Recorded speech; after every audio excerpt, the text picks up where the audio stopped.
Ce que je vous propose dans cette vidéo, c'est de voir ensemble comment revenir à une ancienne version d'OS X. Donc ici je vais prendre l'exemple, je suis sur OS X 10.10 et pour une raison X ou Y, je veux revenir sur Mavericks. Peut-être que ça vous concerne, peut-être que c'est le cas pour vous. En tout cas, ça sera un exemple assez parlant, mais ça fonctionne exactement de la même manière si je voulais revenir à Mountain Lion par exemple, ou même à Lion.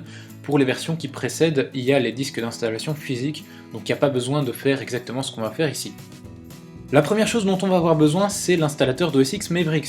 Alors maintenant que Yosemite est disponible, Mavericks a disparu, si on fait une petite recherche, voilà, il n'est plus sur le Mac App Store. Pour le télécharger, on va simplement ici aller dans la section achat. C'est toutes les applications que vous avez téléchargées sur le Mac App Store qui se retrouvent dans cette section achat, dont bien sûr l'installateur de Mavericks, si vous l'avez installé à l'époque. Et ça tombe bien, je l'ai déjà téléchargé, donc si c'est pas encore le cas, vous devez le télécharger pour pouvoir installer Mavericks bien sûr. Alors une fois qu'on a téléchargé l'installateur de Mavericks, on va essayer de le lancer et vous allez voir que ça ne fonctionne pas, tout simplement parce que l'application n'est pas faite pour tourner sur OS X 10.10, ce qui est logique. Donc pour faire tourner tout ça, on va devoir créer un disque d'installation pour Mavericks. La première chose dont on va avoir besoin pour créer notre disque d'installation, évidemment, c'est un disque. Alors quand je parle de disque, j'entends à la fois disque dur, mais aussi clé USB, carte mémoire, etc. à condition qu'elle fasse au minimum 8 Go.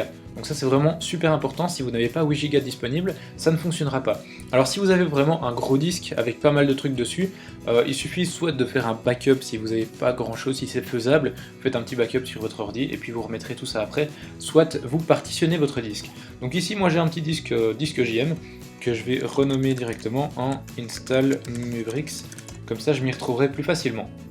Alors créer un disque d'installation, c'est pas un truc qui est super difficile, mais c'est pas un truc qui est super facile non plus, c'est pas mal de chipots, donc on va utiliser une application qui va nous permettre de faire tout ça à notre place, et qui s'appelle Disk Maker X. Alors j'utilise la version 4 bêta 4, je vous mettrai peut-être une autre qui est plus stable dans la description de la vidéo, de toute façon vous trouvez tout ça dans la description de la vidéo, et on va directement lancer ça. Donc on veut faire un disque d'installation de Mavericks, notez que vous pouvez le faire également pour Yosemite 10.10, donc voilà, Mavericks.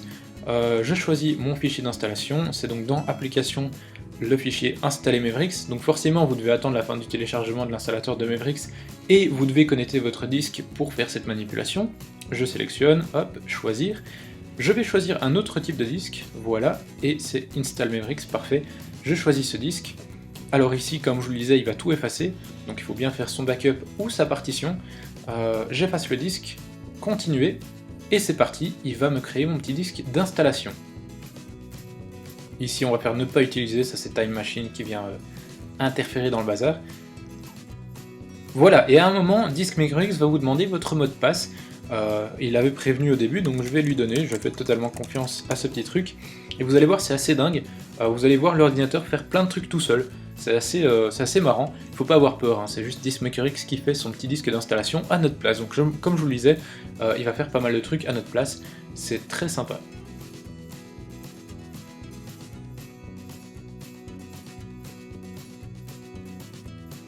La première chose à faire pour cette installation, c'est tout simplement d'éteindre l'ordinateur.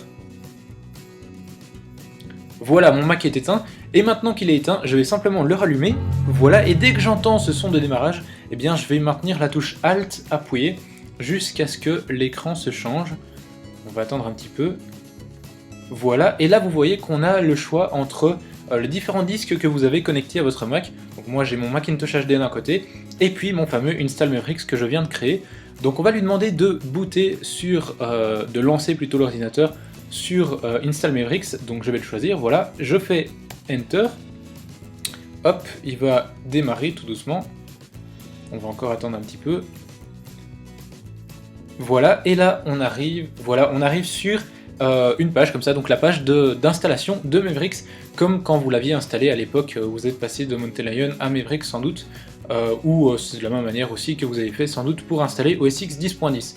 Donc à ce moment-là, il suffit de l'installer tout simplement.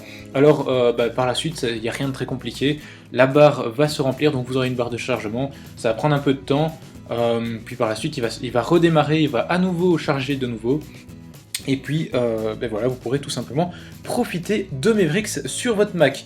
Donc voilà, je pense que j'ai tout dit. Si cette vidéo vous a plu, n'hésitez pas à vous abonner, puis retrouvez-moi aussi sur ma page Facebook, facebook.com/jm et son Mac. Salut!